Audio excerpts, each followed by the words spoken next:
புதுச்சேரியில் ஏற்படும் போக்குவரத்து நெரிசலை தடுக்க போக்குவரத்து துறை நடவடிக்கை எடுக்க வேண்டும் என்று வன்னிய முன்னேற்ற இயக்க தலைவர் லிங்குசாமி வேண்டுகோள் விடுத்துள்ளார். புதுச்சேரி தேங்காய்திட்டு வன்னிய முன்னேற்ற இயக்க தலைவர் லிங்குசாமி வெளியிட்டுள்ள அறிக்கையில், முதலியார்பேட்டையில் பாலம் வேலை நடந்து கொண்டு இருப்பதால் அந்த சாலையில் போக்குவரத்துக்கு செல்ல தடை விதிக்கப்பட்டுள்ளது.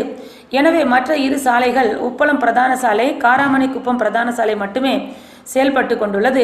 அந்த இரு சாலைகளிலும் மாலை நேரங்களிலும் காலை நேரங்களிலும் போக்குவரத்து நெரிசல் கடுமையாக ஏற்படுகின்றது.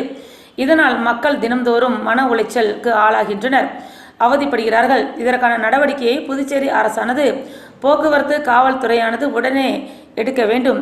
இந்த இரு சாலைகளிலும் தேவையற்ற வாகனங்கள் தொடர்ந்து நின்று கொண்டிருக்கின்றது. இதனை அப்புறப்படுத்த வேண்டும். இரு சாலைகளிலும் இருபுறமும் தேவையற்ற வாகனங்கள் நின்று கொண்டிருக்கிறது. உடனே போக்குவரத்து காவல்துறை இதனை அப்புறப்படுத்த நடவடிக்கை எடுக்க வேண்டும். இந்த பாலம் வேலை முடியும் வரை இரு சாலைகளிலும் சரி செய்ய வேண்டும். அது மட்டுமில்லாமல் இந்த இரு சாலைகளிலும் பாலங்கள் முடியும் வரை காவலர்களை அதிகமாக நிறுத்த வேண்டும். தொடர்ந்து இந்த சாலைகளிலும் இருபுறமும் வாகனங்கள், இரு சாலைகளிலும் தினம்தோறும் போக்குவரத்து நெரிசல் உண்டாகிறது.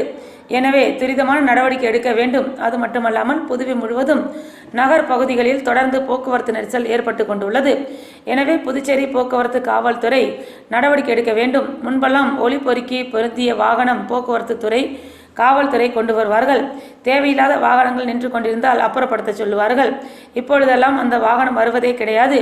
நேரு வீதியில் மட்டும்தான் அந்த வாகனம் இயங்குகின்றது. மற்ற எங்கும் அந்த வாகனம் இயங்குவதில்லை. அந்த வாகனம் நகர்ப்பகுதியில் தொடர்ந்து வர வேண்டும். போக்குவரத்தில் சரி செய்ய நடவடிக்கை எடுக்க வேண்டும் என மிகவும் தாழ்மையாக கேட்டுக்கொள்வதாக வன்னிய முன்னேற்ற இயக்க தலைவர் லிங்குசாமி வேண்டுகோள் விடுத்துள்ளார்.